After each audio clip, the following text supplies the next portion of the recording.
यदि हम पिछले के उठाने की कोशिश में रहेंगे, अगला जमा नहीं पाए तो गिर जाएंगे। पिछला जहां रखा है चिंता मत करो, अगला संभाल के रखो, पिछला अपने आप उठ जाएगा। वर्तमान को नाम जप में तन्मय कर दो, भूत पवित्र हो जाएगा, भविष्य मंगलमय हो जाएगा।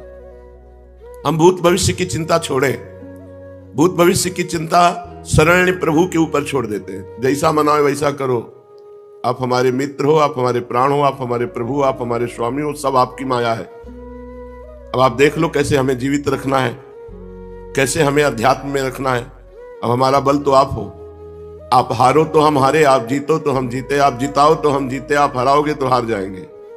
पूर्ण भरोसा रखो प्रभु पर, हमारा अब मंगल कोई रोक नहीं सकता, न काम, न क्रोध, न लोभ, न मोह, न मद, न मत्सर, क्योंकि सभी हमारे प्रभु के हैं। किसी और के होते तो डर जाते, प्रभु के इसलिए डर नहीं है। जब चाहो तब इनको शांत कर दो प्यारे, आपके ही हाथ में डोर है। उमा दारू जो सिद्ध की नाई, समय नचावत राम गोसाई। महाराज जैसा नचाओगे वैसा नाचेंगे, जैसा नचाओगे वैसा नाचेंगे, पर आपका सुमिरन नहीं छोड़ेंगे। हर परिस्थिति में हमारी जिह्वा से राधा राधा राधा निकलेगा। जहां चाहो वहां ले जाओ, जो चाहो करवाओ। अब हम इस चक्कर में पड़ने वाले नहीं, क्या करना चाहिए क्या नहीं करना चाहिए। अब आप देखो क्या कराना चाहिए क्या नहीं कराना चाहिए। हमारा एक कर्तव्य है स्मरण, बस। सब झंझट छोड़ो, एक बात पकड़ो, हमारा मुख्य कर्तव्य है नाम जप, स्मरण। से सारी जिम्मेवारी भगवान की। क्या कराना है, कैसे चलाना है, कौन सी स्थिति देनी है, कैसे बढ़ाना है, किसका आशीर्वाद दिलाना है, किस पर कैसे कौन कृपा, सब उनकी जिम्मेवारी। उसी के ऊपर समस्त ऋषि मुनि व्यक्त अव्यक्त महात्मा प्रसन्न हो जाते हैं, जो भगवान के भरोसे हो जाता है। विश्वास मानो इस बात पर, तासु सुजस्त रही लोग, भगवान के भरोसे में हो जाओ। एक एक कदम आंख मूंद के डालो। लोग कहते हैं आंख खोल के डालो, हम कहते हैं भरोसे पे आंख मूंद के डालो। नीचे कांटा होगा ना, सूल होगा ना, वो फूल बन जाएगा। और अहंकार से डालोगे कि हम फूल में डाल रहे हैं तो सूल बन जाएगा। आंख मूंद के डालो, राधा, बिल्कुल चिंता मत करो। शास्त्र में लिखा है आंख मूंद के दौड़ने पर भी वो कभी भ्रष्ट नहीं होता, क्योंकि सबकी आंख भगवान है, वही कदम पड़ेगा जहां पड़ना चाहिए। इसलिए चिंता तो छोड़ो, बस एक बात पकड़ लो, चिंतन न छूटने पावे।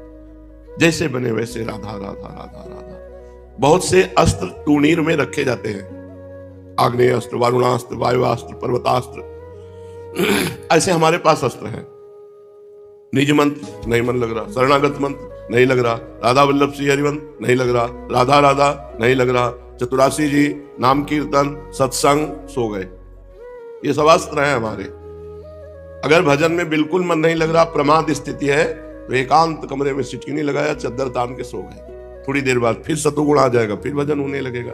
चिंता नहीं करनी, शांत एकदम मस्त रहो, भगवान के दास हो, इस बात की ठसक में रहो। संतुष्टायेन केन का मतलब हर स्थिति में संतोष धारण करो।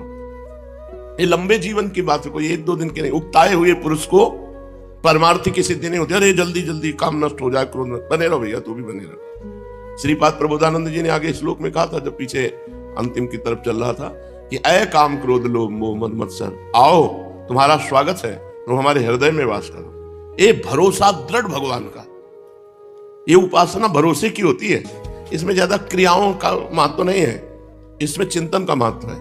निश्चिंत हो जाओ, राधा राधा राधा। कलम उनके हाथ में है, और जिससे उनकी कलम रुक जाए वो पावर हमारे हाथ में है।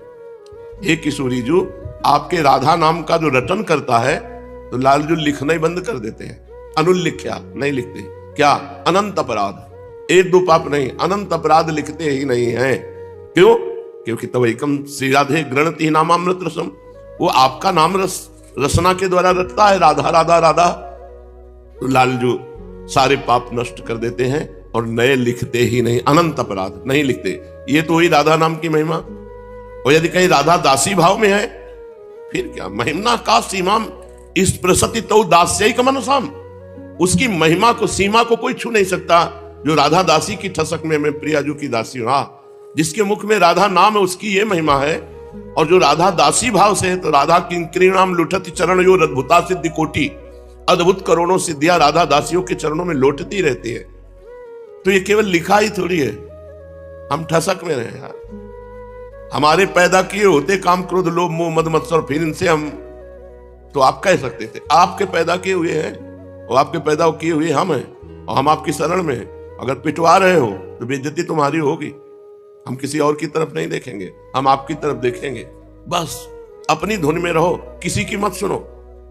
ऐसा करोगे तो भगवान ऐसा नहीं करेंगे, कृपा नहीं करेंगे, ये किसी की बात मत सुनो। तुमको ऐसा चलना पड़ेगा, तुमको ऐसा चलना, सुन लो सबकी बात और भगवान की तरफ देखो। जैसा चलाना हो वैसा चला लेना। हम केवल आपका स्मरण करेंगे। हमारे हाथ की बात है नाम न छूटे, उसमें कृपा उनकी सहयोग है, पर हमारा जो प्रयत्न होना चाहिए वो इस बात का भजन न छूटे। पूज्यपाद श्रीपाद प्रबोधानंद जी महाराज वर्णन करते हैं, जो स्रोतों से, जो जमीन से जल निकलता है वो समस्त पापों को नष्ट करने वाला है। यहाँ का हर जल चरणामृत के समान है, क्योंकि प्रियालाल के चरण रज से युक्त भूमि है, रसिकों की चरण रज से युक्त भूमि है। तो जब जल वर्षा होता है तो यही सब भूमि के अंदर जल जाता है। तो हम नित्य चरणामृत का पान करते हैं। वृंदावन का जल पीने का मतलब है चरणामृत का पान करना। यहाँ का जल प्रतिपल हमें निष्पाप करता जाता है, जैसे गंगा जल, यमुना जल। ऐसे यहाँ का कोई भी जल हो वृंदावन ब्रज धाम का, वो परम पवित्र यमुना गंगा के समान ही है। अति मधुर रस विशिष्ट, यहाँ अति मधुर प्रेम रस प्रदान करने वाला, रस विशिष्ट माधुर्य महारस में निमग्न कर देने की सामर्थ्य यहाँ के पानी में है। सच्ची मानिए, नियम ले लो कि हम वृंदावन के जल के सिवा और बाहर का जल नहीं पिएंगे। फिल्टर लगा लो, यहीं का पानी फिल्टर करके पियो, बाहर का नहीं। सौभाग्य मिला है, जैसे हम लोग गंगा किनारे थे तो गंगा जल ही पीते थे, केवल गंगा जल। बगल में सुविधा है तो उसका पान नहीं करते थे, कुआं है, हैंड पैप है, न उसका सेवन करते थे। बस इतना ही सेवन हो जाए, शौच हो आए, हाथ मटिया लिए, नहीं तो बस गंगा जी का ही सेवन। तो ऐसे वृंदावन के जल का नियम ले लो। आप धामवासी हो, यहाँ वृंदावन का पानी फिल्टर मशीन लगा लो, फिल्टर करके श्री जी को भोग लगा के प्रसादी जल पान करो। यथेच्छ भोजन, जो गृहस्थ हैं धर्म के द्वारा कमाई से भोजन बनाओ और प्रियालाल को भोग लगाओ, फिर प्रसाद पाओ। प्रसाद भुक्तम उच्छिष्टामृत भुक्त वैव, प्रियालाल को अर्पित किए बिना कुछ भी मत पाओ। अमनिया तो पाओ मती, नहीं दासत्व में कलंक लग जाएगा। हम प्रियालाल के दास हैं तो उनका जूठन ही पाएंगे। भोग लगाकर भोजन, अर्पित करके जल, कोई भी पुष्प वस्तु कुछ भी ऐसा नहीं जो प्रियालाल को अर्पित ना किया जाए। ऐसे दर्शन करा दो, बहुत जल्दी है तुम्हें, भोग लगाने का टाइम नहीं है तो ऐसे सामने जाकर ऐसे दर्शन करा दो, जय बोलो, पालो जाके। और कुछ ना मिले तो कह रहे सूखे पत्ते खा के जी लेना, लेकिन वृंदावन मत छोड़ना। पानी पी के, यहां गिरे हुए सूखे पत्ते खा करके, लेकिन हम वृंदावन नहीं छोड़ेंगे। तो गर्मी सर्दी को सहो, अभ्यास कर लो, वैसे होगा। पूरी सर्दी ठंडे पानी से स्नान करना, गीजर के पानी का प्रयोग न करना। पूरी सर्दी बहुत ठंड लग रही है, नीचे की मार्किन ओढ़ लेना। महंगा कम्बल रखा है सबको दिखाने के लिए, अपनी रहने में रहे। गर्मी सर्दी सीखे, सहन करना सीखे। नहीं है तो कोई गिरी गुफा में पड़ा रहे, कंदरा में पड़ा रहे, लेकिन वृंदावन वास न छोड़े। कैसी भी परिस्थिति आवे, वो मंद भाग्य है जो सुविधा को लेकर के वृंदावन को छोड़ता है। यहाँ का पानी अनुकूल नहीं, अरे यहाँ बहुत भीड़ है, क्या भजन, भजन तो एकांत में होता है। यहाँ भीड़ के दर्शन करो, इतने में भगवत प्राप्ति हो जाएगी। ये धाम है, पता नहीं कौन सा भगवत प्राप्त महात्मा आपको छू जाए, दर्शन मिल जाए, उसकी हवा लग जाए कि जो जीवन भर भजन करने से काम नहीं बनता, उनके दर्शन मात्र से बात बन जाए। ये वृंदावन धाम है, ब्रज धाम है, एक से एक भगवत प्रेमी महात्मा है जिसको कोई जानता ही नहीं। फटे पुराने कपड़े, भीख मांगते हैं, खाते हैं, आपको लगता है अरे भिखारी हैं। उनके साथ राधा कृष्ण डोलते हैं, प्रिया प्रीतम उनके साथ। जहां नाम वाणी, जहां श्याम श्यामा, तहां नाम वाणी निकट, श्याम श्यामा प्रगट। जिनकी हर समय नाम और वाणी चल रहा है, वो श्यामा श्याम के साथ डोलता है। हाय बड़ा मंद भाग्य जो ऐसे वृंदावन का हम त्याग करें। महाप्रेम समुद्र में मानो कोई द्वीप प्रकट हो गया हो, ऐसे महाप्रेम समुद्र में द्वीप की तरह वृंदावन है। श्री हरि के प्रेम सागर का अति महामधुर द्वीप। ये संपूर्ण पुरियों, धामों और त्रिलोकी का भूषण है वृंदावन। ये श्रेष्ठ श्रेष्ठ मुनिगणों द्वारा वंदित है वृंदावन, और आस्वादन करने में परम रसमय है। समस्त रस का आधार स्वरूप है वृंदावन। आज से मैं नियम लेता हूं कि जब तक शरीर रहेगा मृत्यु पर्यंत अखंड वृंदावन वास करेंगे। श्रीपाद कहें सम्यक रूप से नियम पूर्वक प्रतिज्ञा पूर्वक कि अगर शरीर में प्राण है जब तक तो वृंदावन के बाहर नहीं, ये वृंदावन के भीतर ही शरीर छूटेगा। ये कोई बिरला ही नियम ले पाता है। किशोरी जो निर्वाह करती है, पर नियम बहुत हृदय एकदम अनन्य होगा तो ही ले पाएगा, नहीं घबराहट पैदा हो जाएगी। अगर बीमारी बढ़ गई तो फिर हमको तो दिल्ली जाना पड़ेगा। हाँ, तो दिल्ली अमर कर देगी तुम्हें, जाओगे तो अमर हो जाओगे, तुम फिर अविनाशी हो जाओगे। अरे जो कछु लिखा लिलाट दुख सुख देह संग भुगते गो जहां जाएगो या सिद्धांत भंग। तुम्हारे भाग्य में अगर दुख लिखा है तो जहां भाग के जाओगे दुख मिलेगा। अगर वृंदावन बने रहोगे तो कलह कलेश न व्यापे ईठा ठौर विष्ट ते न्यारी। यहाँ ज्यादा प्रारब्ध नहीं सताता है, हल्के में निपट जाता है। कलह कलेश न व्यापे ईठा ठौर विष्ट ते न्यारी। ये जगह त्रिभुवन से अलग है, ये भगवान का निज धाम है। अगर यहाँ हो तो धाम कृपालु है, वो इतना नहीं सड़ने देगा जितना प्रारब्ध सड़ाना चाहता है। इसलिए बाहर मत भागो दिल्ली कलकत्ता। ये दुर्भागी लोग हैं जो भाग जाते हैं। हम अपने शरीर को अमर कर लेंगे, सारे शरीर को लेकर के धाम छोड़ देना, शरीर को लेकर वैराग्य शिथिल कर देना, शरीर को लेकर भजन छोड़ देना, ये सब नारकी पुरुष है। भजन के लिए शरीर छोड़ देना, धाम के लिए शरीर अर्पित करना, भगवान के लिए वैराग्य के लिए शरीर अर्पित करना। मिटा दो अपनी हस्ती को यदि मूर्तवाद। अगर अपना वास्तविक स्वरूप चाहते हो, आनंद चाहते हो, तो अपने अभिमान को गलित कर दो, देहाभिमान को मिटा दो। दाना खाक में मिलकर गुले गुलजार होता है। मिटा दे अपनी हस्ती को यदि मूर्तवा चाहे, दाना खाक में मिलकर गुले गुलजार होता है। खाक में श्रीपाद कह रहे हैं मृत्यु काल पर्यंत सम्यक रूप से वृंदावन का आश्रय लेता हूं। ये मैं नियम करता हूं, ये प्रतिज्ञा करता हूं। हमें लगता है ऐसी प्रतिज्ञा, ऐसा नियम ले लेना चाहिए जिसको इसी जन्म में भगवत प्राप्ति करनी है कि मैं वृंदावन छोड़ अनंत ना जाऊं। इसलिए जो लोग ये डर रहे हैं कि नाम जप करते समय मन भागता है, क्या करूं, बिल्कुल डरने की जरूरत नहीं। बहुत धैर्य पूर्वक जहां जहां जाए वहां से हटा के नाम में लगाओ, या जहां जहां जाए वहां प्रभु को देखो। अगर ऐसा भी नहीं हो रहा तो छोड़ दो, नाम पर ध्यान दो। राधा राधा राधा, ये जाएगा कहां, भाग के इसे आना पड़ेगा। भगवान शंकर को क्या चाहिए? समस्त बोध शास्त्रों का, स्वरूप का, सिद्धियों का इन्हीं के चरणों की आराधना से होता है, देवाधिदेव महादेव की आराधना से। वो भी हरि नाम जपते हैं, वो भी भगवान नाम जप करते हैं। सनकादि को क्या है, तो परम सिद्ध है, पर हरिशरणम हरिशरणम हरिशरणम। सरस्वती जी तो सबको बुद्धि प्रदान करती है, पर ये भी नाम जप करती हैं। नारद जी का तो प्रसिद्ध ही नारायण नारायण नारायण। ये सब सुजान ईश्वर कोटि के महापुरुष निरंतर नाम जप करते रहते हैं। इसलिए नाम से बढ़कर कोई साधना नहीं है। अशुभ भाग्य विधान जो हमें नाना प्रकार के दुख विपत्तियां संकट देते हैं, जो खूब नाम जप करता है उसके ऊपर किसी का प्रभाव नहीं पड़ता। विपत्तियां, अशुभ विनायक, भूत प्रेत पिशाच यक्ष राक्षस, किसी की ताकत नहीं। कुछ लोग कहते हैं कि आप कहते हैं कि प्रेत सताता नहीं है, तो क्या प्रेत योनि नहीं है? क्या है? योनियां हैं, पर ये उनके लिए है जिनका कर्म भोग उपस्थित हो गया है। जैसे सृष्टि में सांप है, पर सबको काट लेगा क्या? उसी को काटेगा जिसका संस्कार है, कर्म भोग है। ऐसे ही हर योनियां हैं। कोई हमें कष्ट तभी देगा जब हमारा प्रारब्ध कर्म आ जाएगा भोगने के लिए। उसको सहन करने की सामर्थ्य, मिटाने की सामर्थ्य भगवान नाम में है। जिसके मुख में नाम चलता रहता है, जो अशुभ प्रारब्ध है वो भी बहुत क्षीण होकर प्राप्त होता है। जैसे हमने कई बार सत्संग में सुनाया कि काशी में एक बहुत नाम व्यापक युगल उपासक रहते थे। पूज्य श्री मथुरादास जी के श्रीमुख से सुना। वो कभी विश्वनाथ जी के दर्शन करने नहीं जाते थे, समय ही नहीं था। जो उपासक एकांतिक भजनानंदी है उसको समय नहीं होता, अपने ठाकुर सेवा, अपनी दिनचर्या, तो उनको कभी ऐसा महसूस भी नहीं होता कि हम प्रभु से अलग है, क्योंकि प्रभु के नाम रूप लीला धाम में हर समय चित्त जुड़ा रहता है। तो काशी विश्वनाथ जी की जो सेवा के प्रधान थे वो बहुत बड़े ज्योतिषाचार्य थे। उनके मन में एक जलन हुई कि ये काशी में रहकर विश्वेश्वर विश्वनाथ के दर्शन करने नहीं आते और बड़े वैष्णव हैं, भगत हैं। तो वो समय के अनुसार तत्काल विचार करते थे। तो विचार किया उनके जीवन के विषय में, तो लिखा था कि परसों म्लेच्छ सेना आएगी और उनका सर्वनाश कर देगी। तो उनका, हाँ, विश्वनाथ जी के दर्शन न करने से अशुभों का नाश नहीं होता, जरूर इनको अशुभ भोगना पड़ेगा। और वो नाम जापक थे, उनका प्रारब्ध था। उन्होंने ज्योतिष के द्वारा विचारा और परसों गए। जब वहां गए तो पूछा कि भगत जी कहां? बोले स्नान कर रहे हैं। बोले मध्याह्न में स्नान? बोले ये तो पता नहीं, पर स्नान कर रहे हैं।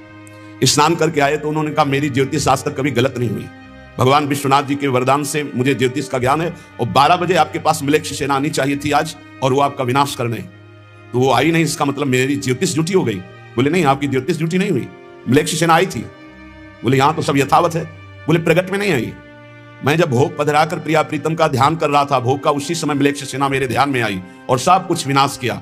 फिर मेरा ध्यान टूटा, तो हमने सोचा चलो प्रगट में ना सही भाव में तो आई, तो इसीलिए स्नान करने गए थे, अब भोग उसारेंगे ठाकुर जी का। ये है ठाकुर सेवा और नाम जप का प्रभाव कि अशुभों को भाव में मिटा दिया, स्वप्न में मिटा दिया, या थोड़ा बड़ा कष्ट देके मिटा दिया। जो सुख चाहिए तुम्हें वो तुम्हें प्राप्त होगा, केवल नाम जप बढ़ाओ। जैसे बाजार में आप जो चीज चाहो ले सकते हो, पर आपके पास रुपया होना चाहिए, ऐसे ही त्रिभुवन में जो चाहो प्राप्त कर सकते हो, आपके पास भजन बल होना चाहिए। नाम के बराबर कोई साधना नहीं। जो मानो हर समय नाम रटता रहता है, तो मन के इच्छा के अनुसार उसको भोगों की प्राप्ति हो जाती है। भोगों की प्राप्ति ना चाहे तो भगवत साक्षात्कार हो जाता है, भगवत साक्षात्कार भी ना चाहे तो अद्भुत प्रेम प्रकट हो जाता है। नाम का प्रभाव, नाम टेरत टरत दारुण विपत्ति शोक महान। कोई कितनी भी विपत्ति शोक में हो, खूब नाम जप करो, देखो हर विपत्ति कोहरे की तरह नष्ट हो जाएगी। जैसे सूर्य के उदय होते ही कोहरा सब विध्वंस हो जाता है, ऐसे नाम का जब प्रकाश उदय होगा हर दुख विपत्ति नष्ट हो जाएगी। जिसने आर्त भाव से नाम जप किया हो, चाहे स्त्री हो, चाहे पुरुष हो, बालक हो, चाहे वृद्ध हो, ध्रुव माने परम सत्य, सब परम पवित्र हो गए और निहाल हो गए।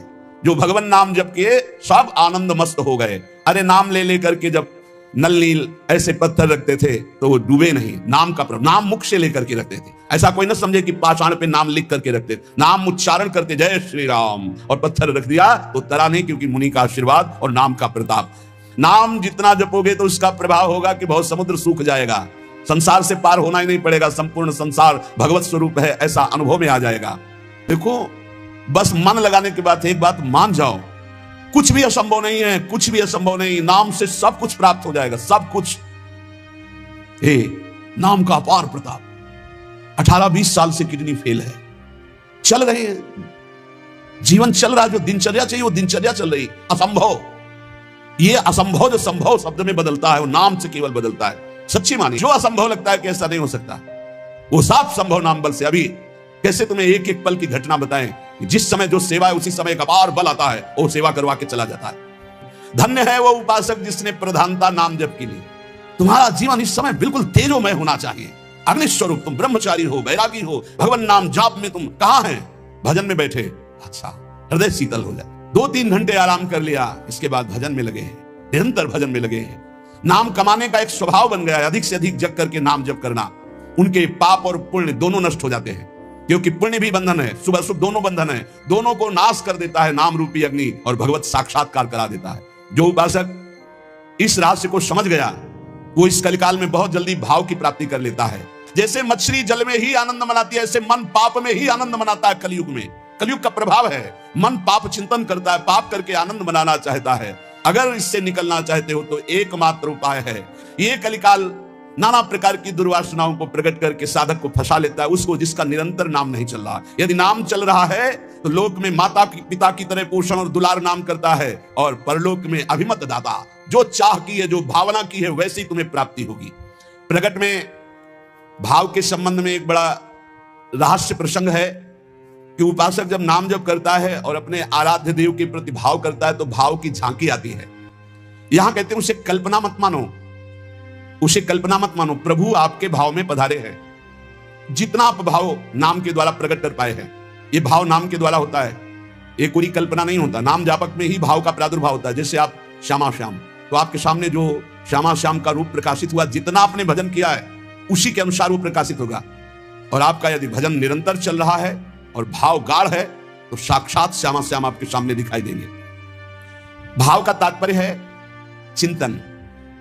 भावना करते करते रूप का सामने प्रादुर्भाव हो जाना। नाम जप करते करते भाव, और भावना करते करते रूप का प्रादुर्भाव। मनोवृत्ति भावुकता में इतनी डूब जाए कि आपका ध्यान साक्षात दिखाई देने लगे कि मेरे प्रिया प्रीतम है। नाम का यह प्रभाव। ये विवेकहीन जो लोग कहते हैं मैंने भगवत साक्षात्कार कर लिया है, ये उनकी बातें नहीं, प्रपंच वाली बातें नहीं। यहां ठीक सत्य बात को समझो। भाव अंतस्थल में ऐसा द्रवीभूत हुआ कि आराध्य देव का रूप झलकने लगा। ये नाम जापक सदाचरण करने वाले भावुक उपासक की बात बताई जा रही है। जहां भक्त की दृष्टि सर्वत्र से हटकर केवल अपने इष्ट देव में है, जहां केवल भगवत वार्ता, भगवत चिंतन, भगवत प्रभाव, भगवत रूप, ये कल्पना की बात नहीं कर रहा हूं, वहां सर्वथा यथार्थ में भगवान का प्रादुर्भाव होता है। जैसे आप देखो, जितना भजन करते हो आप देखो, अभी भावना करके आपके प्रभु वैसे दिखाई देने लगेंगे। अगर नहीं दिखाई देते, नहीं भावना बन रही, तो अभी नाम जप और बढ़ाइए। नहीं, आपके सामने वैसे ही खड़े हैं, आप देखो आपके भाव में आ रहे हैं कि नहीं आ रहे हैं, वो हैं, हर समय आपके पास है। अगर भाव में नहीं आ रहे तो नाम जप और बढ़ाइए, अभी नाम जप रंग नहीं लाया है। भावना जिस रूप की होती है उसे शास्त्रीय भाषा में ध्यान कहा जाता है। ये तभी परिपक्व माना जाता है। ध्यान से सुनिएगा, आपको ध्यान में, भावना में अपने प्रभु को बोलते हुए दिखाई देगा। शब्द प्रभु आपका स्पर्श कर रहे हैं, आपको बिल्कुल ऐसा स्पर्श दिखाई देगा जैसे कोई प्रगट में स्पर्श करता है। रस, परमानंद स्वरूप प्रभु का रसास्वादन हो रहा है, और गंध, प्रभु के श्री अंग की गंध उसको अनुभव में है, सुगंध, अद्भुत सुगंध। इस ध्यान में ये भावुकता नहीं है, वो स्पर्श कर सकता है प्रभु के चरणारविंद, प्रगट में वो निरख सकता है प्रभु को, वो प्रभु का आलिंगन कर सकता है, वो प्रभु से संभाषण कर सकता है। यही बात कपिल भगवान ने कही श्रीमद् भागवत में कि मेरा जो अनन्य भक्त है वो मेरे को केवल देख ही नहीं, मेरे से संभाषण कर सकता है, मेरे से बातचीत कर सकता है।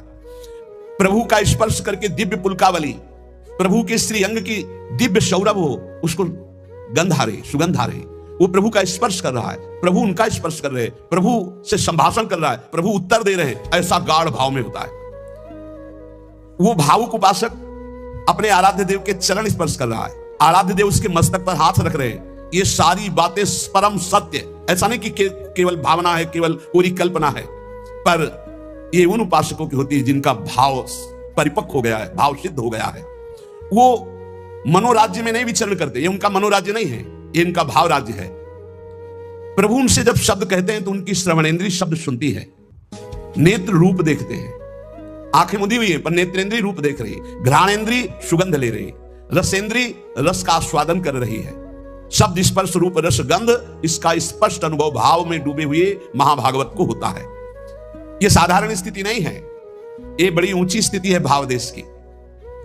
यह कल्याण स्वरूप उपासक जो हो चुका है उसकी स्थिति है, पर इसको बहुत ऊंची स्थिति मान के छोड़ नहीं देना है। अपने गौर से देखो, अपने आराध्य देव झलक रहे हैं कि नहीं, वो है वैसे ही प्रिया, वैसे ही लालजू, जैसा आप संबंध सबसे हटा पाए हैं, जितना नाम जब, जितना गाढ़ भाव, उतना ही आपको अनुभव हो रहा है। देखो भला, दिखाई दे रहे हैं कुछ तो, जितना आप नाम जप कर रहे हैं, भाव में तो आ ही रहे हैं, नहीं आ रहे, भाव में आ रहे हैं वो आ रहे हैं। अगर अंधेरा दिखाई दे रहा है तो अभी नाम का प्रकाश नहीं हुआ। खूब नाम जप करो, जल्दी करो, ज्यादा समय नहीं रह गया, गाड़ी आने वाली है, बस भागना है, यहां से भागना है। कुछ समेट नहीं पाओगे, जल्दी समेट लो मन और इंद्रियों को और लगा दो नाम पे, और भाव की प्राप्ति करके भाव देश से अपने देश में जाना है, अपने प्रिया प्रीतम के पास जाना। मान लो ये सब अज्ञानियों की बात न सुनो, और हमने उपासना की, भक्ति की, हमारे अमुक मर गए, अमुक क्या तुम भी मरोगे, सब मरेंगे। यहाँ जाना है, यहाँ आयो कमाने के लिए, भाव बनाने के लिए, भजन एकत्रित करने के लिए। जिसकी समझ में ना आए, आप तो सत्संगी हैं, आप तो बड़े कृपा पात्र हैं, आप तो समझ लीजिए, जाना है, तैयारी कर लो। जितना भाव है उतना ही आपकी ऊंचाई है। तार्किक लोगों से बचिए। अरे कोई ध्यान है, कोई प्रभु है, ये तो तुम्हारी कल्पना है। नहीं, यहां कह रहे हैं आपको जितना अनुभव में आ रहा है वो प्रभु हैं। पक्का विश्वास करो, प्रभु आए हैं आपके ध्यान में। गाढ़ भाव का ये था, माम प्रपद्यन्ते तास्ततो भजाम्यहम्। हम पुलकित हो जाओगे कि हाँ प्रियाजू आ गई, देखो हमारे ध्यान में लालजू आए। लालजू प्रियाजू कैसे गलभैया दी हुई, कितना सुंदर निकुंज है, कितना सुंदर लता भवन, सुंदर पुष्प के पावड़े बिछे हुए, पराग की गद्दी लगी हुई, उस पे युगल सरकार कैसे विराजमान है। ये भाव में देखो, अधरों पर बंशी है, गलभैया दिए हुए युगल सरकार, प्रियाजू लालजू की तरफ देख रहे, लालजू प्रियाजू की तरफ देख रहे, और बंशी से नाम गुणगान कर रहे प्रियाजू का। किसी को कभी प्रमाणित करने की कोशिश मत करो कि आपका भाव बन गया। अविश्वासी से कभी ये वार्ता भी मत करो, नहीं तुम्हारे भाव में ठेस पहुंच जाएगी। ये साक्षात भगवत दर्शन है, साक्षात भगवत दर्शन। इसी से गाढ़ अवस्था में बस बात बन जाती है, यही गाढ़ अवस्था। श्रद्धा विश्वास करो, साधन का मूल मंत्र है श्रद्धा और विश्वास। जो नाम जप कर रहे हो, जो भावना में प्रभु आ रहे हैं, वो आ रहे हैं आपके, विश्वास करो आ रहे हैं। पर यह किसी से कहना नहीं है, किसी तर्क के द्वारा अपनी श्रद्धा को नष्ट नहीं करना। अरे ये तो कल्पना है, नहीं, साक्षात प्रभु आए, कोई उनके लिए कल्पना भी नहीं कर सकता। अगर वो ना पधारे तो कोई भाव, मुनि मन ध्यान धरत नहीं पावत। भक्त जब गाढ़ भाव नाम के बल से करता है तो देख सकता है। जो शास्त्रों में रूप वर्णन है वो एक अंश मात्र है। जो रूप है उसका तो वर्णन हो ही नहीं सकता। बोले सजल मेघ नील मेघ की कांति, क्या हम सजल मेघ को देख लें तो श्याम सुंदर के अंग को देख लेंगे? नहीं, कोई भी प्राकृतिक उदाहरण चिदानंद देह में बनता ही नहीं, पर भावना करने के लिए। शास्त्रों में जो रूप है वो अंश मात्र केवल वाणी से प्रकट है, पूर्ण का तो वर्णन ही नहीं हो सकता। भगवान का वो रूप, वो वेश, वो प्रकाश नाम जापक अन्य संबंध त्यागी उपासक के हृदय में प्रकट होता है। जैसा रूप भक्त चाहता है वैसा रूप प्रभु प्रकाशित कर देते हैं। भक्ति की जैसी इच्छा होती है, जितनी सामर्थ्य होती है, उतना ही भगवान अपना रूप प्रकाशित करते हैं और धीरे धीरे उसको दिव्य लीलाओं का रसास्वादन कराने लगते हैं। जो साधनाभिमानी हैं उनको ठग लेते हैं।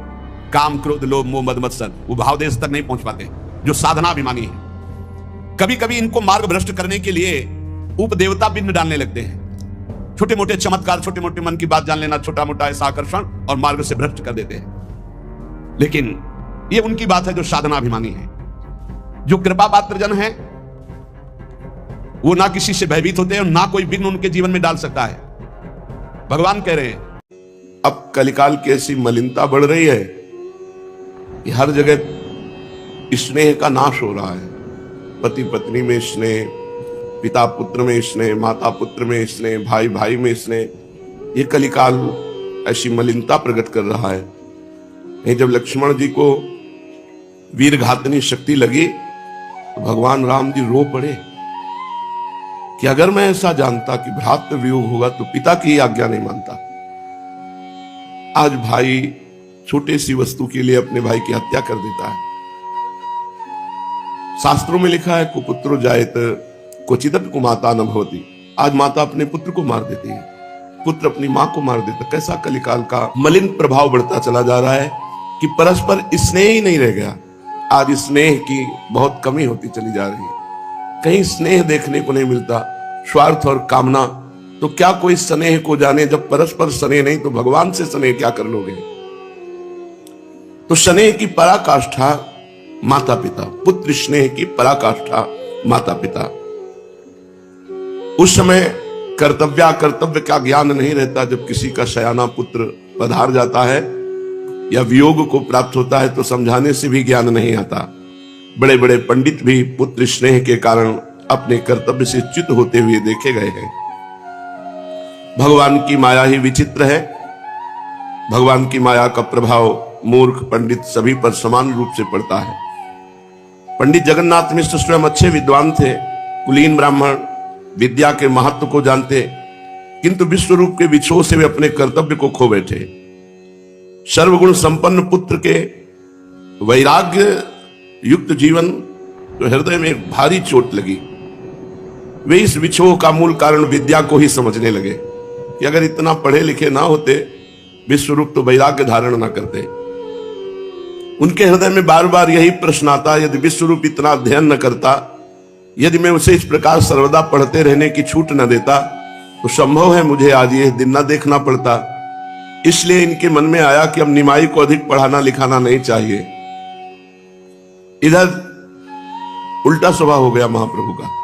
बड़ा चंचल स्वभाव था, पढ़ना लिखना नहीं, खेलना कूदना, हंसी मजाक। जिस दिन से विश्व रूप गए उस दिन से अत्यंत गंभीर और पढ़ाई में एकदम तन्मय। बिल्कुल ग्रह त्याग से जो विश्व रूप का स्वभाव था वही महाप्रभु का हो गया। जैसे किसी से बात न करना, एकांत में शास्त्र स्वाध्याय करना, कोई खेलना नहीं, कोई हंसी मजाक, ऐसा महाप्रभु का एकदम स्वभाव पलट गया। अब ये खूब मन लगाकर पढ़ने लगे।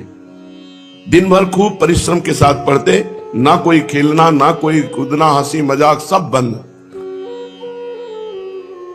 जब जगन्नाथ मिश्र ने देखा तो डर गए कि यही स्वभाव तो विश्व रूप का था जो इनका स्वभाव बन रहा है। इस बर्ताव को देखकर वो और घबरा गए कि क्या भगवान मेरा ये भी पुत्र सन्यासी हो जाएगा। वे सोचने लगे कि जो मुझे भय विश्व रूप से मिला कहीं ये निमाई से ना मिल जाए, क्योंकि निमाई भी अब विश्व रूप की भांति अध्ययन में संलग्न हो गया। और इनकी बुद्धि बड़ी तीव्र थी महाप्रभु चैतन्य देव जी की।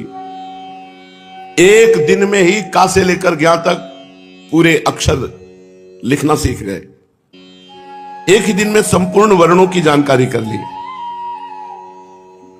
जगन्नाथ मिश्र जी को लगा कि अब विश्व रूप की भांति इसको स्वतंत्रता नहीं देनी चाहिए अध्ययन की, नहीं ये भी हमारे हाथ से चला जाएगा। ये सोचकर उन्होंने निमाई को बुलाया और प्यार से कहने लगे, बेटा तुम मेरी एक बात मानोगे? उसे तुम्हें मानना चाहिए, चाहे मेरी अनुचित बात हो या उचित बात हो, मैं तुम्हारा पिता हूं। महाप्रभु ने नम्रता से कहा, पिताजी आप आज्ञा तो कीजिए, भला मैं कभी आपकी आज्ञा को टाल सकता हूं? आपके कहने से मैं सब कुछ कर सकता हूं। पिताजी ने कहा, हम तुम्हें शपथ दिलाते हैं कि आज के बाद तुम अध्ययन नहीं करोगे। ये प्रेम है, ये स्नेह है। एक गया, दूसरा अध्ययन में लग गया, ये भी चला जाएगा। मैं शपथ दिलाता हूं कि आज के बाद तुम अध्ययन नहीं करोगे, हमारी आज्ञा है, अब तुम पढ़ाई लिखाई एकदम बंद करो। अभी शुरू ही की थी, शपथ दे दी कि हमारी शपथ है तुम पढ़ाई नहीं पढ़ोगे। मौन स्वीकृति दे दी, जैसी आपकी आज्ञा। जिस दिन से विश्वरूप गृह त्याग कर चले गए थे, उस दिन से इतने सौम्य, इतने गंभीर, इतने आज्ञा पालन करने वाले महाप्रभु की जो आज्ञा हो बस वैसे ही। पिता की बात सुनकर नीचे से सिर झुकाए कहा, जैसी आज्ञा होगी वही करूंगा। इतना कहकर भीतर माता के पास गए, पिताजी की आज्ञा माताजी को सुना दी। दूसरे दिन से लिखना पढ़ना सब बंद कर दिया और भारी चंचलता प्रकट कर दी। फिर वही आरंभ कर दिया, बच्चों के साथ खेलना कूदना, उपद्रव करना, गंगा जी के घाट में जाना, घंटों बालू से खेलना, गंगा जी के जल में खड़े होकर जल उलीच करके खेलना, अपने साथियों को लेकर भर भर के कमंडल जो भी वहां गंगा स्नान करने आता उनके ऊपर डालना, उपद्रव मचाना शुरू कर दिया। छोटे छोटे बच्चे खेल रहे होते, जाके चुटकी काटना, रुला देना उनको। स्त्रियों के सूखे वस्त्र रखे उनके ऊपर जल डाल देना, किसी की घाट पर रखी हुई नैवेद्य को बिना पूछे ही खा जाना। कोई आकर डांटने लगता तो जोरों के साथ अपने बालकों को आसपास खड़ा करके तालियां बजाते, हंसते, उसकी डांट का कोई फर्क नहीं। लोग देखे कि ये तो बहुत उपद्रव करने लगे। कोई डांटता, भला बुरा कहता, इनके ऊपर कोई फर्क नहीं पड़ता, ये अपनी चेष्टा करते। बहुत से कहते कि अजी इस बालक को क्या हो गया है, इतना उपद्रव क्यों करने लगा? बड़ा उपद्रवी है, किसी की सुनता ही नहीं। अब लोग 50-50 लोग जाके रोज शिकायत करने लगे, हमारा ये कर दिया, हमारा ये कर दिया। मिश्र जी हाथ जोड़ करके कहते, भाई बालक है, क्षमा करो। फिर बुलाया निमाई को, कहा इतना उपद्रव क्यों करते हो? आपने कहा तो हम क्या करें, जो पढ़ा लिखा नहीं होगा तो उपद्रव ही तो करेगा। आपने अपनी कसम दे दी कि पढ़ाई पढ़नी नहीं, तो फिर करना बच्चा क्या, उपद्रव ही करेंगे हम। अब बालकों के साथ हम पढ़ेंगे नहीं, अध्ययन नहीं करेंगे तो उपद्रव ही करेंगे।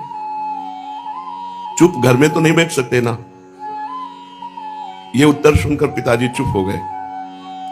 भांति भांति के खेल खेलने की अनुमति दे दी, पर उपद्रव ना करो। और वो कैसे कह दे कि पढ़ो, क्योंकि उनको लगा कि पढ़ लिख करके फिर ये सन्यासी हो जाएगा।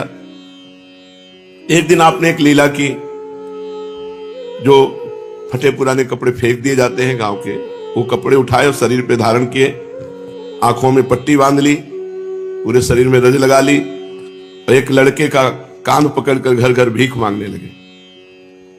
बहुत से इनके साथ लड़के ताली बजा बजा करके हंसते जाते। ये घरों की स्त्रियों से जाके कहते, माई अंधे को भीख डालना, भगवान तेरा भला करेगा। स्त्रियां निकलती हैं, ये क्या लीला है। इन्हें कुछ खाने को चीज दे देती, कहती नहीं माई ऐसा नहीं करना चाहिए, तुम फटे पुराने कपड़े पहनकर ऐसे आंखों में पट्टी बांधकर। ऐसे ही सची माता के पास गए, वो भोजन बना रही थी, आवाज दी, मैया भगवान तेरा भला करे, दूध पूत सदा फलते फूलते रहे, जरा इस अंधे को थोड़ी सी भीख दे दो। माता निकल के आई, देखा अरे ये तो निमाई, ऐसा निमाई ये तो उपद्रव का इतना रूप कैसे बढ़ाता जा रहा है। भला ब्राह्मण बालक होकर ऐसे अपवित्र वस्त्र धारण करके, और तू घर घर भीख मांग रहा है, तेरे घर में कमी है क्या है? ये कोई खेल है? ऐसा क्यों करता है? तो आपने उसी समय पट्टी खोलकर कहा, अम्मा पहले तो निर्धन और दूसरे विद्या के लिए हमको कसम दिला दी गई, तो अनपढ़ और निर्धन बालक के पास एक ही उपाय बचता है, भीख मांगना, वो भी अनपढ़ है तो अंधा ही है, ज्ञानांध है, कर ही क्या सकता हूं। पिताजी ने शपथ दे दी आज के बाद अध्ययन नहीं करना, घर में धन है नहीं, तो एक ही उपाय बचता है, भीख मांगना। इनकी बात सुनकर माता सची देवी के आंखों में आंसू आ गए। उन्होंने जल्दी से अपने हृदय से लगाया, पुचकारा और बच्चों को मिठाई दे करके विदा किया। अच्छा स्नान कराया, फिर भोजन कराया, पर उनकी भी हिम्मत नहीं होती कि कह दे कि पढ़ो, क्योंकि वो भी जानती थी कि बहुत प्रवीण बुद्धि का अगर पढ़ा तो शास्त्रों का सार समझ जाएगा कि संसार झूठा है, और कहीं ये भी संन्यास ले ले, डर बैठ गया। ये जानबूझकर खूब उपद्रव करने लगे। घर पर रहते कोई चीज बेचने वाला उधर से आता तो बार बार आग्रह करके भैया मुझे ये चीज दिला दो, मिठाई वाले आता तो मिठाई दिला दो, फल वाला आता तो फल दिला दो, ऐसे जो, और जब ना अब अर्थ इतना है नहीं तो रोने लगते, खूब उपद्रव करने लगते, घर के पात्र तोड़ने लगते। माता बार बार प्यार से समझाती कि निमाई तू जानता नहीं तेरे पिता गरीब है, उनके पास इतने पैसे कहां से आएंगे। आप सोचो, बड़ा आश्चर्य होता है जिनके घर में भगवान अवतरित हुए हैं, चैतन्य महाप्रभु साक्षात आचार्य और भगवान अभेद है, यह हालत है। तू दिन भर भांति भांति की चीजों के लिए रोया करता है, तेरे पिता के पास धन नहीं है, जो वस्तुएं हैं वो पैसे से आती है, हम निर्धन ब्राह्मण कहां से पैसे लाए। तो मैया आप कहती हो कि पढ़ने नहीं जाना, अगर हम पढ़ेंगे लिखेंगे नहीं तो फिर उपद्रव के सिवा और हम क्या कर सकते हैं। अब हम रोज और उपद्रव करेंगे, हमें इससे क्या मतलब कि तुम्हारे पास धन है कि नहीं है। या तो हमें आज्ञा करो पढ़ने की, और या फिर हम जैसा उपद्रव कर रहे हैं उपद्रव करने दो। इनकी ऐसी बात सुनकर के माता सोचने लगती कि इस उपद्रव से तो अच्छा है कि पढ़े लिखे, किंतु जो ही विश्व स्वरूप का स्मरण आता वो डर जाती है और मना कर देती, नहीं तुम्हें नहीं पढ़ना है। साहस नहीं होता जगन्नाथ मिश्र जी के सामने बात रख दें कि चैतन्य महाप्रभु को पढ़ने के लिए आदेश दे दो। अब ये अधिकाधिक और चंचल और उपद्रवता। एक दिन घर के जितने पात्र से सब उठा उठा कर आंगन में पटक दिए, मिट्टी के पात्र सब निकालकर दरवाजे के बाहर पटक कर फोड़ डाले, और एक घूरे में जाकर के बैठ गए, और वहां अशुद्ध हाड़ियों को फोड़ फोड़ कर ऐसे भुजाओं में बांध लिया, उनके गलों को ऐसे, और एक टूटी फूटी टोकरी सिर पर रख ली, और कपड़े घिसकर शरीर पर ऐसे चिन्ह बना लिए। जब लोगों ने बताया तो सची माता दौड़कर वहां गई, मना किया। तो ये आप फूलती एक हाड़ी को कंकड़ से बजाते जाते, सची माता की कोई बात ना सुनते। तो सची माता और अन्य मोहल्ले की स्त्रियां सब आ गई, गंगा स्नान करने वाले खड़े हो गए। सची माता ने धिक्कार देते हुए कहा, ऐसे अपवित्र पात्रों को तू पहनकर इस तरह अपवित्र भेष, अपवित्र टोकरी, अपवित्र जगह। महाप्रभु ने कहा, मूर्ख बेटे से क्या आशा करोगी, तुम आशा ही क्या रख सकती हो। जब आप हमें पढ़ने नहीं दोगी तो मूर्खता में तो यही आशा है, यही हम करेंगे।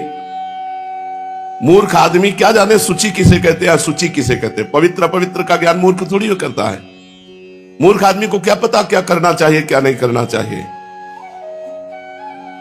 तो गांव के जितने भी महिलाएं और गंगा स्नान करने वाले खड़े थे, उनका सची देवी से, ये क्यों नहीं पढ़ने देती, आप इससे तो अच्छा पढ़ने की आज्ञा दे दे। ये तो बड़े भाग्य की बात है कि बच्चा पढ़ना चाहता है, इतना आग्रह कर रहा है। हमारे बच्चे तो मारने पीटने पर भी पढ़ने नहीं जाते, इसे पढ़ने के लिए जरूर भेजा करो। पास में खड़े हुए और भी लोगों ने सची माता से इस बात की प्रार्थना की। सबके समझाने से माता का भाव परिवर्तित हुआ। उन्होंने प्यार के साथ कहा, अच्छा कल से तू पढ़ाकर, मैं तेरे पिताजी से बात कर लूंगी, अब आकर जल्दी से स्नान कर ले। इतना सुनते ही ये जल्दी से उठकर चले आए और गंगा स्नान करके घर में लौटकर बड़े शांत स्वरूप गंभीर स्वभाव। सची मैया ने जगन्नाथ मिश्र से हाथ जोड़कर कहा कि मेरी इच्छा है बच्चे को पढ़ने देने का आदेश आप दे दीजिए। सभी पढ़े लिखे सन्यासी थोड़े ही हो जाते हैं। नवद्वीप में हजारों पंडित हैं, इतने विद्यार्थी हैं, इनमें से कोई भी सन्यासी नहीं हुआ। ये तो भाग्य की बात है। यदि इसके भाग्य में सन्यास ही होगा तो उसे रोक थोड़े ही सकते हैं।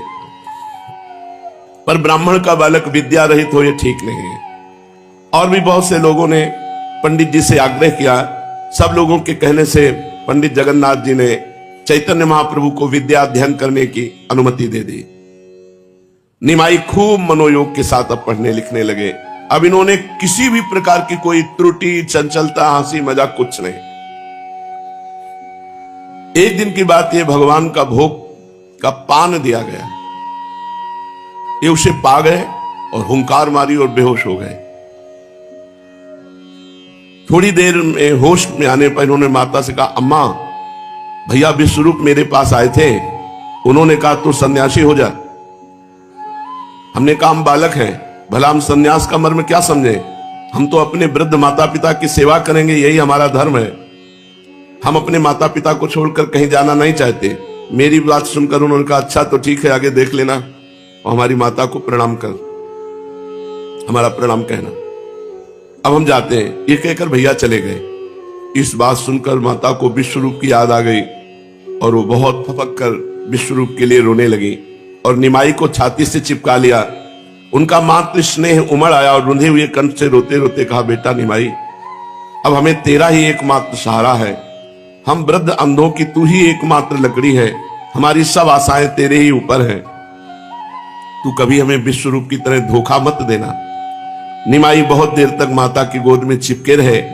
उन्होंने माता की शीतल सुखदायी गोदी में परम शांति का अनुभव किया। माता भी हृदय से लगाकर अनिर्वचनीय आनंद का अनुभव कर रही थी। इस समय महाप्रभु की अवस्था 9 वर्ष की हुई। शरीर निरोग, हष्ट पुष्ट सुगठित था। देखने में 9 वर्ष से 16 वर्ष की अवस्था के जान पड़ते थे। पिता ने इनके पावन यज्ञोपवीत की संस्कार की तैयारी की। संस्कार ही जीवन पथ के परिचायक चिन्ह हैं। जैसे संस्कार होंगे उन्हीं के अनुसार जीवन आगे बढ़ेगा। संयम और नियम ही उन्नति के साधन है। पूज्यपाद महर्षियों ने संयम के ही सिद्धांतों पर वर्णाश्रम धर्म का प्रसार किया और उनके लिए पृथक पृथक विधान बनाए। द्विजातियों के लिए 16 संस्कारों की आज्ञा दी।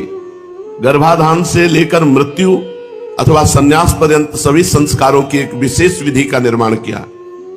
इन संस्कारों से चित्त पर प्रभाव पड़ता है और भविष्य जीवन उज्जवल बन सकता है।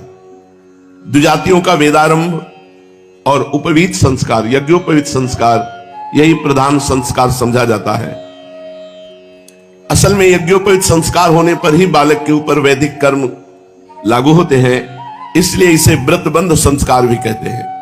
पूर्व काल में बच्चा जब पढ़ने योग्य हो जाता था तो उसे सदगुरु के आश्रम में ले जाते थे। गुरु उसे ग्रहण करके उसे शौच, आचार और वेद की शिक्षा देते थे। बस इसी को उपनयन संस्कार कहते थे। विद्या समाप्त होने पर गुरु की आज्ञा से शिष्य जब घर लौटता था तो उसे समावर्तन संस्कार कहते थे। ये तीनों संस्कार आज भी नाम मात्र को होते हैं, किंतु तीनों का अभिनय एक ही दिन में करा दिया जाता है। ये विकृत संस्कार आज भी हमारी महत्ता का स्मरण दिलाता है। अब निमाई का यज्ञोपवीत संस्कार होगा। घर में शादी विवाह की तरह तैयारियां हो रही हैं। मिश्र जी ने अपनी शक्ति के अनुसार इस संस्कार को खूब धूमधाम से करने का निश्चय किया। घर के आंगन में एक मंडप बनाया गया। उसमें एक और विद्वान ब्राह्मण बैठे हुए हैं। उनके पीछे मिश्र जी के संबंधी और स्नेही बैठे हैं। सामने स्त्रियां बैठी हैं जो भांति भांति के मंगल गीत गा रही हैं। द्वार पर बाजे बज रहे हैं। चारों ओर खूब चहल पहल दिखाई पड़ती है। गृह पूजा और हवन आदि कार्य कराने के निमित्त आचार्य सुदर्शन और विष्णु पंडित विद्वान मिश्र जी के पास मंडप में बैठे हुए हैं। यथा समय मुंडन कराकर निमाई मंडप में बुलाए गए। सिर घुटा हुआ था। आचार्य उन्हें अपने हाथों से ब्रह्मचारियों के से पीत वस्त्र धारण कराए, पीले वस्त्र की लंगोटी पहनाई, ओढ़ने को मृगचर्म दिया, हाथ में एक बड़ा सा एक पलाश का दंड दिया। अब निमाई पूरे ब्रह्मचारी बन गए। गौरवर्ण पर पीत वस्त्र बड़े ही भले मालूम पड़ते थे। पिताजी के पास बैठकर इन्होंने समिधा दान किया, अग्नि में आहुति दी, फिर यज्ञोपवीत धारण किया। मिश्र जी ने एक वस्त्र की आड़ करके इनके कान में वेद माता गायत्री मंत्र का उपदेश दिया। मंत्र के श्रवण मात्र से भाव निमग्न हो गए। मंत्र सुनते ही इन्होंने एक बड़े जोर की हुंकार मारी, साथ ही अचेत होकर पृथ्वी पर गिर पड़े। हाथ का दंड एक ओर पड़ा था और ये अचेत होकर पृथ्वी पर दूसरी ओर पड़े थे। दोनों नेत्रों से अश्रुओं की धारा बह रही थी। प्राणवायु बहुत धीरे धीरे चल रही थी। यज्ञ के धूम लगने से लाल लाल आंखें आधी खुली हुई थी, संज्ञा शून्य हुई, चुपचाप पृथ्वी पर पड़े थे। इनकी ऐसी अवस्था देखकर सभी घबरा गए। मिश्र जी ने इनके मुंह में जल डाला। कई आदमी पंखे हवा करने लगे। धीरे धीरे इनकी मूर्छा भंग हुई और ये कुछ काल सचेत हो गए। सभी को इनकी इस अवस्था से महान आश्चर्य हुआ। सचेत होने पर इन्होंने पिताजी से कहा, पिताजी अब मुझे क्या करना चाहिए? ब्रह्मचर्य व्रत लेने पर छात्र को गुरु गृह में रहकर भिक्षा पर ही निर्वाह करना होता था। यज्ञोपवीत के समय आज भी एक दिन के लिए भिक्षा का अभिनय कराया जाता है। इसलिए अब निमाई को भिक्षा मांगने के लिए झोली दी गई। निमाई के हृदय पर उसका संस्कार बड़ा ही गहरा प्रभाव पड़ा। इन कृत्यों के कारण इनकी काया पलट सी हो गई। मुख पर एक अपूर्व ज्योति दृष्टिगोचर होने लगी। मुड़ा हुआ माथा सूर्य के प्रकाश में दमकने लगा। एक हाथ में दंड लिए, दूसरे में झोली लटकाए ब्रह्मचारी के वेश में निमाई बड़े ही भले मालूम पड़ते थे, मानो वामन भगवान अपने भक्त बलि से भिक्षा मांगने जा रहे हो। ये पहले अपनी माता के पास भिक्षा मांगने गए, फिर बारी बारी से सभी के पास भिक्षा मांगने लगे। आचार्य ने इन्हें भिक्षा मांगने का प्रकार बताया। उसी प्रकार ये सबके सामने जाते और भवति भिक्षाम देहि ऐसा कहकर झोली सामने फैला देते। स्त्रियां इनके रूप लावण्य को देखकर मुग्ध हो गईं। माता मन ही मन प्रसन्न हो रही थी। उनके हृदय में पुत्र स्नेह की हिलोरें निरंतर उठ रही थी। वे निमाई की शोभा को देखते देखते तृप्त ही न होती थी। अतृप्त दृष्टि से नीचा सिर किए हुए धीरे धीरे निमाई की ओर निहार रही थी। स्त्रियां इन्हें भांति भांति की वस्तुएं भेंट देती। कोई फल, कोई मिठाई, कोई द्रव्य इनकी झोली में डाल देती। ये सभी के पास जाकर खड़े हो जाते और जिसके भी सामने खड़े होते उसी की इच्छा होती कि इनको सर्वस्व समर्पण कर दे। इस प्रकार ये भिक्षा मांगते हुए कई घरों में गए। इसी बीच में एक वृद्ध ब्राह्मण लाठी टेकते टेकते संस्कार मंडल पर आया। उसने निमाई को इशारे से अपने पास बुलाया। ये जल्दी से उसके समीप चले गए। उसने अपने कांपते हुए हाथों से एक सुपारी इनकी झोली में डाल दी। इन्होंने उस सुपारी को जल्दी से झोली में से निकालकर अपने मुंह में डाल लिया। सुपारी के मुख में डालते ही इनकी विचित्र दशा हो गई। ये किसी भारी भावावेश में मगन हो गए और उसी भावावेश में माता से गंभीर स्वर में बोले, मां, आज से एकादशी के दिन कभी भी अन्न न खाया जाए। माता भी भावावेश में अपने को भूल गई। वो समझ न सकी कि निमाई ही मुझसे बात कर रहा है या कोई महापुरुष आदेश दे रहा है। उसे प्रतीत हुआ मानो कोई दिव्य पुरुष मुझे आदेश कर रहे हैं। इसलिए उसने विनय के साथ उत्तर दिया, जो आज्ञा। आज से हरिवासर के दिवस अन्न ग्रहण न करूंगी। थोड़ी देर में इन्होंने कहा, अच्छा अब हम जाते हैं, अपने पुत्र की रक्षा करना। इतना कहकर वो फिर अचेत होकर गिर पड़े और थोड़ी देर बाद चारों ओर अपनी बड़ी बड़ी लाल लाल आंखों को फाड़ फाड़ कर देखने लगे, मानो कोई नींद से जगा हुआ आदमी आश्चर्य के साथ अपने पास के अपूर्व कार्यों को देख रहा हो। इन्होंने स्वस्थ होकर जब बैठे तो मिश्र जी ने पूछा, बेटा क्या बात थी, तुम क्या कह रहे थे? तो निमाई ने सरलता से उत्तर दिया, नहीं तो पिताजी, मैंने तो कोई बात नहीं की, मुझे कुछ भी पता नहीं। जाने क्या हुआ, मुझे कुछ निद्रा सी प्रतीत होने लगी थी। इस बात को सुनकर सभी इस भावावेश के संबंध में भांति भांति की तर्क वितर्क करने लगे। किसी ने कहा किसी का आवेश है, किसी दिव्य आत्मा का आवेश है। भक्तों ने कहा नहीं, साक्षात हरि भगवान का आवेश है। उसी दिन यज्ञोपवीत के समय इनका नाम गौर हरि हुआ। स्त्रियों को यह नाम बहुत प्रिय था। अब से वो निमाई की जगह गौर हरि कहकर पुकारने लगी। यज्ञोपवीत संस्कार के समाप्त होने पर गौर हरि का समावर्तन संस्कार किया गया। उनके वस्त्र बदल दिए गए। माता ने बड़ी बड़ी आंखों में काजल लगा दिया। नूतन वस्त्र पहनकर गौर हरि बाहर आए। उन्होंने सबसे पहले पिता के चरणों को स्पर्श करके प्रणाम किया। फिर सभी वृद्ध ब्राह्मणों की चरण वंदना की। ब्राह्मणों ने इन्हें भांति भांति के आशीर्वाद दिए। इस प्रकार बड़े ही आनंद के साथ इनका यज्ञोपवीत संस्कार उत्सव हुआ। यज्ञोपवीत हो जाने के अनंतर ये आचार्य सुदर्शन और विष्णु पंडित के समीप पढ़ने के लिए जाने लगे। मेधा शक्ति बाल्यकाल से ही बड़ी तीक्ष्ण थी। अध्यापक एक बार जो इन्हें पढ़ा देते, फिर दूसरी बार पूछने की आवश्यकता नहीं होती, वो कंठस्थ हो जाता। अध्यापक इनसे बहुत प्रभावित और प्रसन्न थे। थोड़े दिनों के पश्चात मिश्र जी ने इन्हें मायापुर के निकटवर्ती गंगानगर की पाठशाला में पढ़ने के लिए भेजा। उस समय उस पाठशाला के प्रधान अध्यापक पंडित गंगादास जी थे। पंडित गंगादास जी व्याकरण के अद्वितीय विद्वान थे। व्याकरण में उनकी ख्याति दूर दूर तक फैल चुकी थी।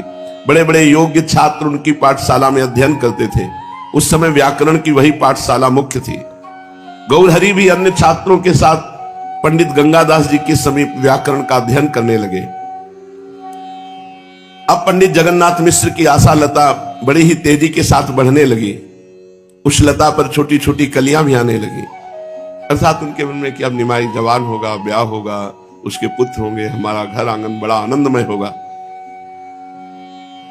ऐसा उस सोचकर बड़े आनंद मगन होते कि मेरी आशा लता अब शीघ्र ही फूलने फलने लगेगी। वो दिन कैसा सुहावना होगा जिस दिन निमाई को बहू के साथ अपने आंगन में देखूंगा। माता पिता की यही सबसे मधुर और सुखकारी कामना है, वे अपने पुत्र को प्यारी पुत्र वधू के साथ देख सके। संसार में यही उनके लिए एक सुंदरतम सुअवसर होता है। सची देवी के सहित मिश्र जी उसी दिन की प्रतीक्षा कर रहे थे, पर तेरे मन कछु और है, विधना के कुछ और। मिश्र जी के मंसूबे पूरे नहीं हो पाए। विधना ने तो और विधान रचा था।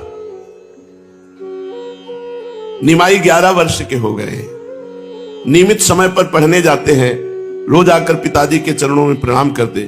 एक दिन उन्होंने देखा पिताजी बुखार के कारण अचेत पड़े हैं। उन्होंने घबराकर माता से पूछा, अम्मा पिताजी को क्या हो गया? उदास होकर के माता ने कहा, बेटा तेरे पिता को ज्वर आ गया है। ज्वर माने बुखार।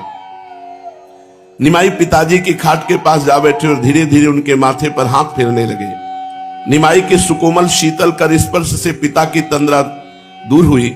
उन्होंने क्षीण स्वर में कहा, निमाई बेटा मुझे थोड़ा जल पिला दे। निमाई पास के बर्तन में जल पिलाया, अपने वस्त्र से उनका मुंह पोंछा और प्रेम के साथ पूछने लगे, पिताजी अब आपकी तबीयत कैसी है?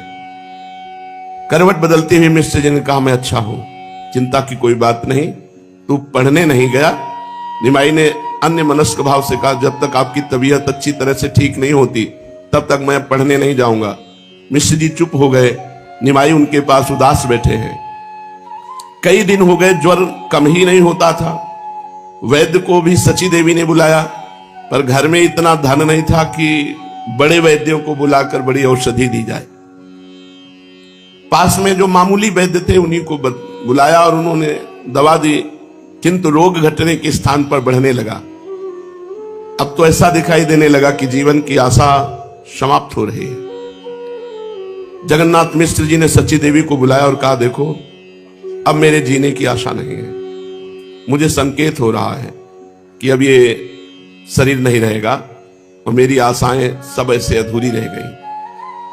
अच्छा, जैसी भगवान की इच्छा।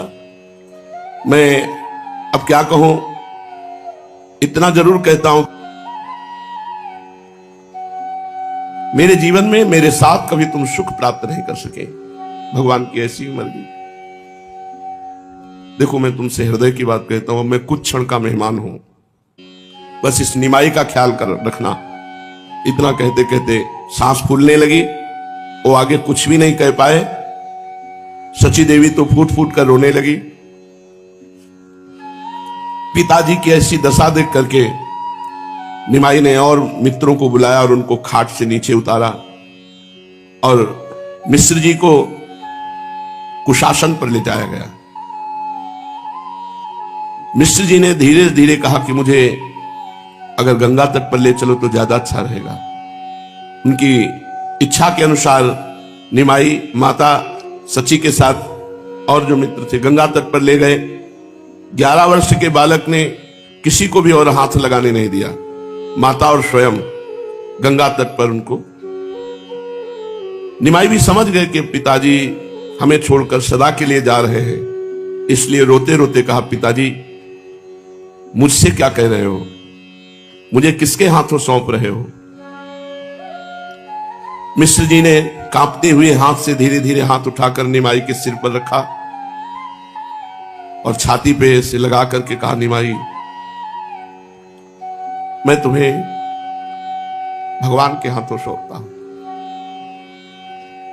वे ही तेरी रक्षा करेंगे। बस इतना कह पाए और हाथ पुनः वापस आया और शरीर छूट गया।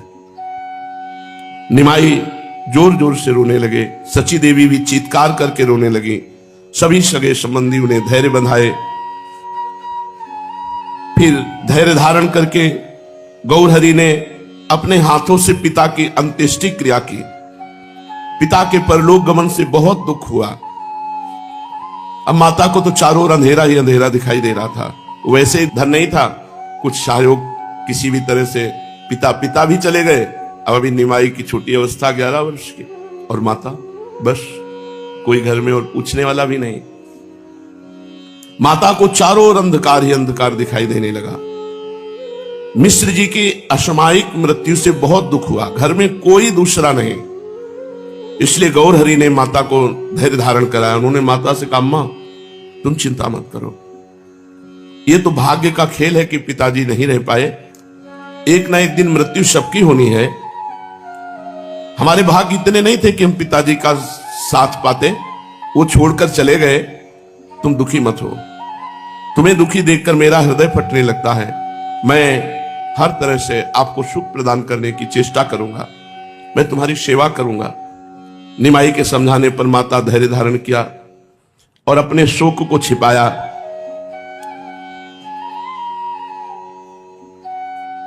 अब ये विद्याध्ययन में बहुत प्रवीणता पूर्वक चैतन्य महाप्रभु लगे। उनके गांभीर्य में उनका पांडित्य प्रस्फुटित नहीं होता। वे लोगों के सम्मान भाजन तो अवश्य बन जाते हैं, किंतु खुलकर बातें नहीं कर सकते। अब ऐसा प्रिय व्यवहार महाप्रभु का होने लगा कि जो मिले वही इनसे आसक्त हो जाए। छोटे बड़े विद्यार्थी या अध्यापक जो भी मिले, जिस दिन से पिता का शरीर संपन्न हुआ उस दिन से ऐसा प्रेममय स्वरूप हुआ कि जो मिले वही इनसे आसक्त हो जाए।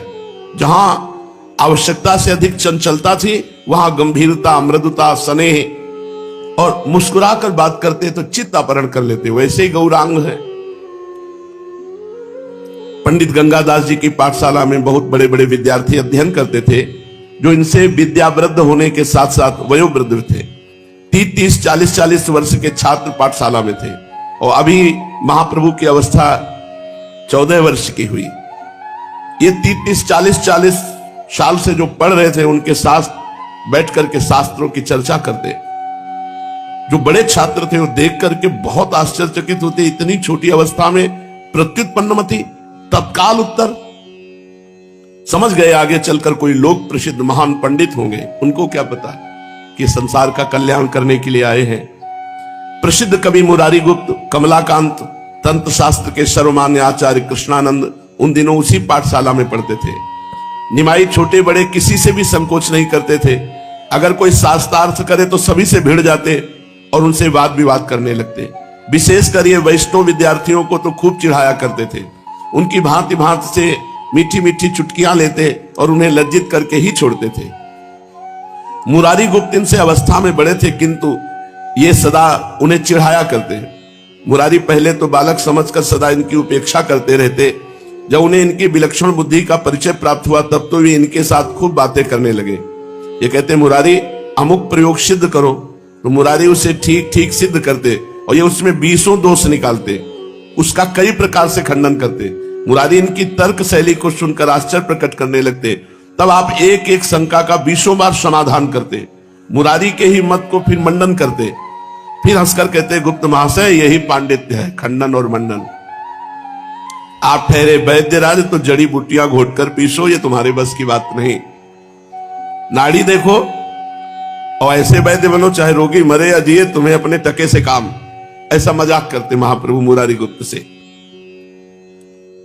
हमें लगता है तुम यमराज के सहोदर हो। जैसे यमराज सबको मारते हैं, ऐसे जब वैद्य की ठीक ना हो, उल्टा औषधि पहुंच जाए तो मरी जाएगा मरीज। हे यमराज के सहोदर भाई, तुम्हें नमस्कार है। मुरारी इनकी बातें सुनकर के मन ही मन हंसने लगते।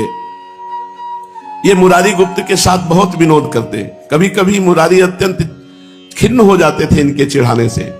तब फिर अपने कोमल कर कमल से उनकी देह पर हाथ फेरते हुए वो उन्हें प्रसन्न कर कहते, सब बातें भूल जाओ, और प्रेम प्रकट करते। इस प्रकार विद्यालय में भी अपने से श्रेष्ठ विद्यार्थियों को तर्क के द्वारा खंडन मंडन ये प्रस्तुत करते। वाद विवाद करने में अद्वितीय विद्वान गौरहरि।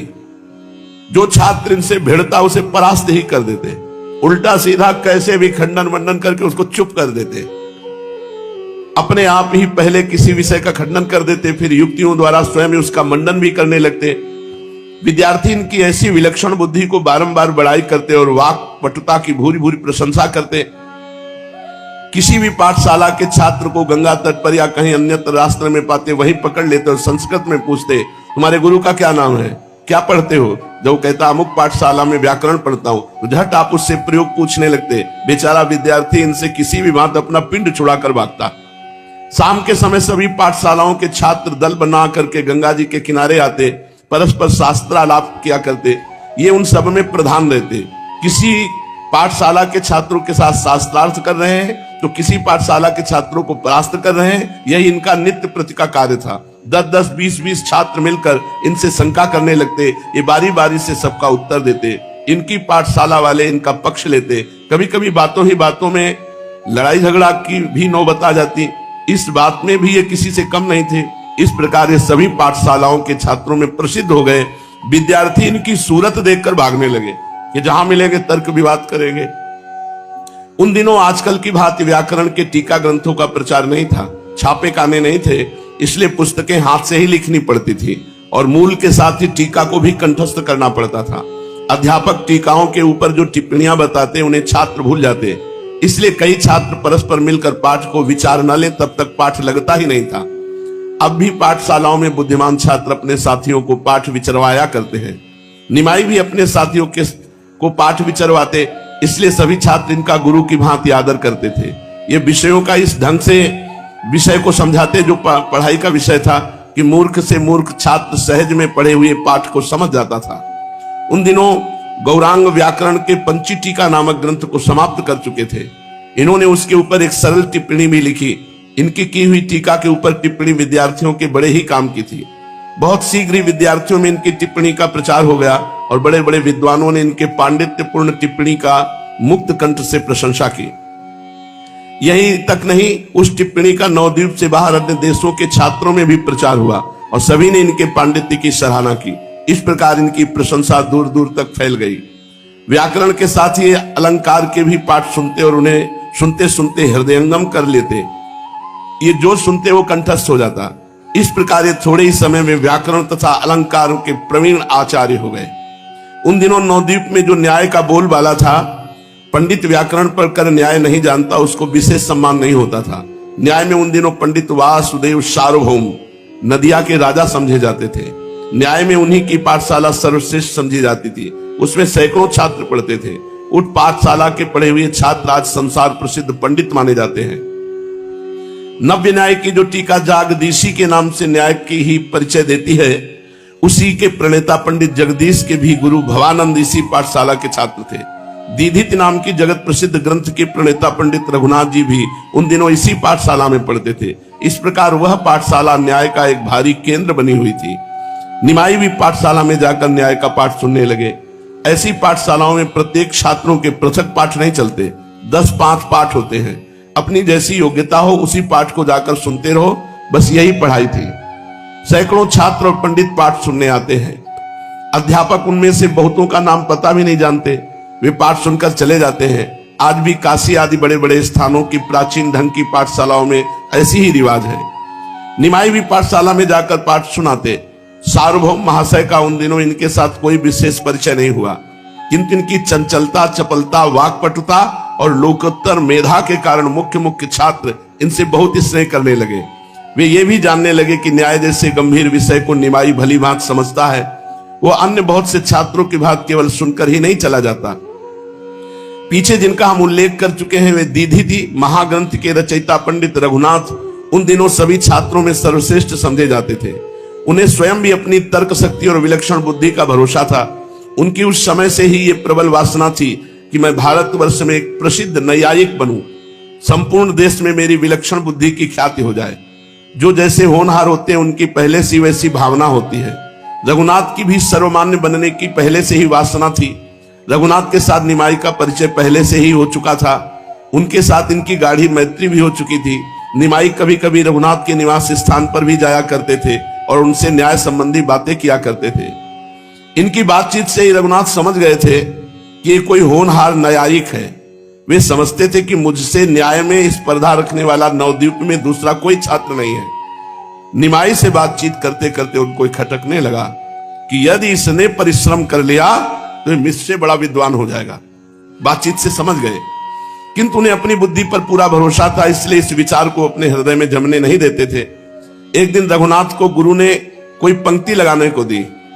वह पंक्ति रघुनाथ की समझ में ही नहीं आई। वे दिन भर चुपचाप बैठे हुए उसी पंक्ति को सोचते रहे।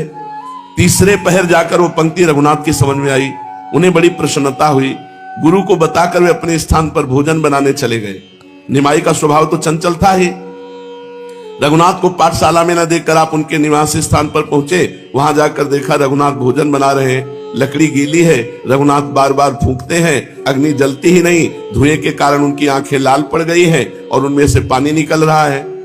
हंसते हुए निमाई ने रघुनाथ के चौके में प्रवेश किया और प्रेम के साथ हंसते हुए, पंडित महाशय, आज असमय में रसोई कैसे बना रहे हो? अग्नि में फूंक देते हुए रघुनाथ ने कहा, क्या बताऊं भाई, गुरुजी ने एक पंक्ति लगाने के लिए दी थी, वो मेरी समझ में नहीं आई।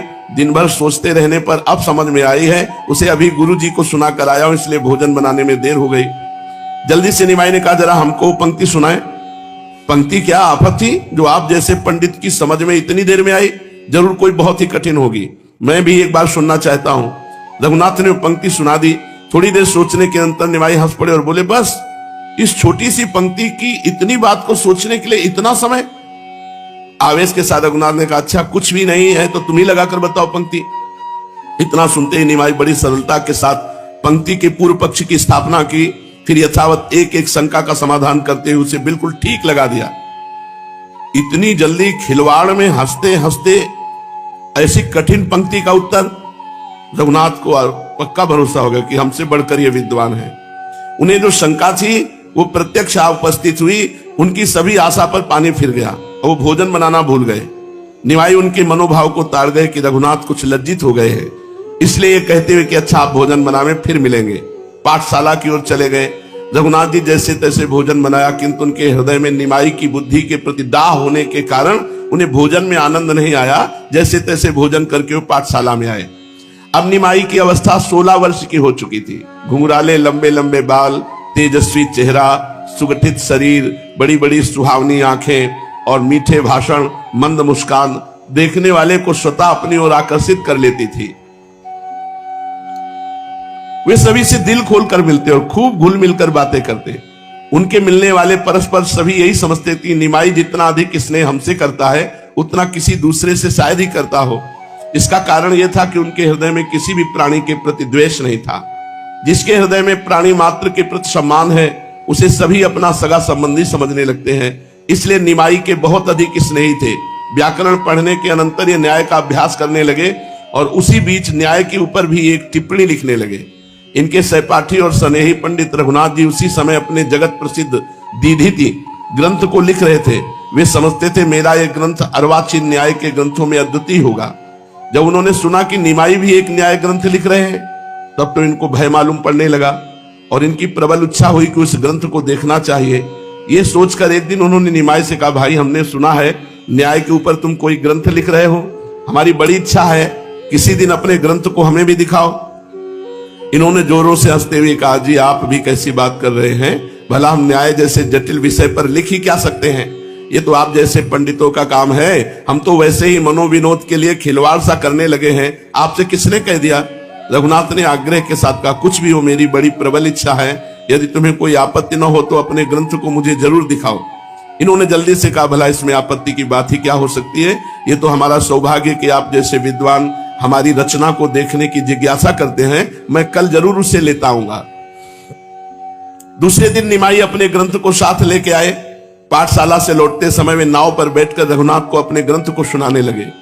रघुनाथ ज्यों ज्यों उस ग्रंथ को सुनते त्यों ही त्यों उनकी मनोवेदना बढ़ती जाती थी। यहां तक कि वे ग्रंथ को सुनते सुनते फूट फूट कर रोने लगे और निमाई अपनी ध्वनि में सुनाते ही जा रहे थे। उन्हें पता ही नहीं था कि रघुनाथ की ग्रंथ सुनने से क्या दशा हो रही है। सुनाते सुनाते एक बार उन्होंने दृष्टि उठाकर रघुनाथ की ओर देखा। इनके आश्चर्य का ठिकाना न रहा। आश्चर्य प्रकट करते हुए निमाई ने पूछा, भैया तुम रो क्यों रहे हो? आंसू पोंछते हुए रुद्ध कंठ में उन्होंने कहा, निमाई तुमसे मैं अपने मनोगत भावों को छिपाकर एक नया दूसरा पाप न करूंगा।